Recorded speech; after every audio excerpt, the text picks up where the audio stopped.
So my name is Carlos Zucato. I work with tattoos 10 years now. Yeah, I'm from São Paulo. I live in São Paulo. I'm from the countryside there, and my style in tattoos especially is traditional. Why traditional? So let's go for the very first moment when I have involved with tattoos. Was a piercing when I was 17 years old. I work with some guys doing all kind of tattoos like tribals, and in the very start is starting to growing up the new school stuff, because this I have a lot of new school stuff at me.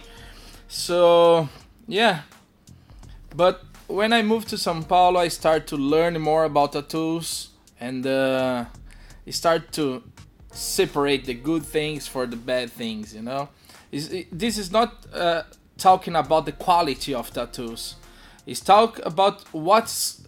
I'm thinking, oh, in 15 years, which kind of tattoos the people stay getting, And because this, I'm thinking, yeah, traditional tattoos and Japanese tattoos is going to be forever, In 100 years, the people staying doing traditional and Japanese stuff like in the same way. Of course, you can change a little bit the style, but always the dragon is gonna be dragon.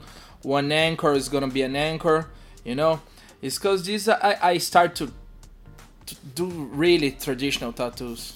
And how did you start to do them? This is the reason why do you like them, yeah?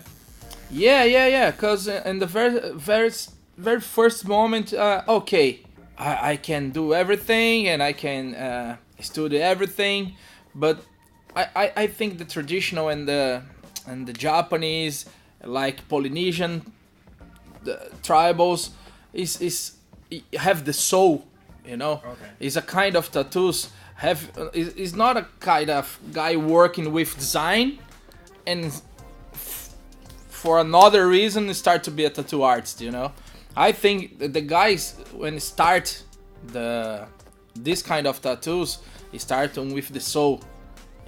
It's kind of Sailor Jerry and every guy. Yeah, I'm doing especially traditional tattoos, but now I'm studying a lot the Japanese because I love Japanese means, Yeah, and I think it's a really, really strong kind of tattoos. What is the characteristics you like in your styles in Japanese and in why you do it? When I do traditional tattoos, I try to be solid, When the quality I have, when you see my tattoos, is like a sticker on the skin, I think it's especially because the black and the color make a big contrast, and it's a really, really good to see that. The traditional in Japanese is because it's solid and it will last with time in technique and also in idea, in its soul kind of thing. Yeah, I think the traditional doesn't matter if it's a Japanese, if it's a Polynesian, always is solid, You have tribals really solid, it's really beautiful and make contrast with the skin. Traditional is the same. You can do one swallow like today, and in 50 years you're gonna have a swallow in your arm or stuff like that. So that's for the technique, yeah? Yeah, it's not just because the technique. It's a simple design. Most of people think it's like a child draw, but not, man. If to you do one properly traditional tattoo is really hard. So how did you evolve to that style? How did you used to say there was new school, there was this, there was that? How did you? I work in the shopping center with kind of 3 tattoo shops, and the guy when I start to work, the guy do more like tribals and like Indian stuff like Mehndi tattoos. Mm-hmm. And but in the first floor I have one guy doing traditional tattoos, and I look for his designs and whoa, that's the way.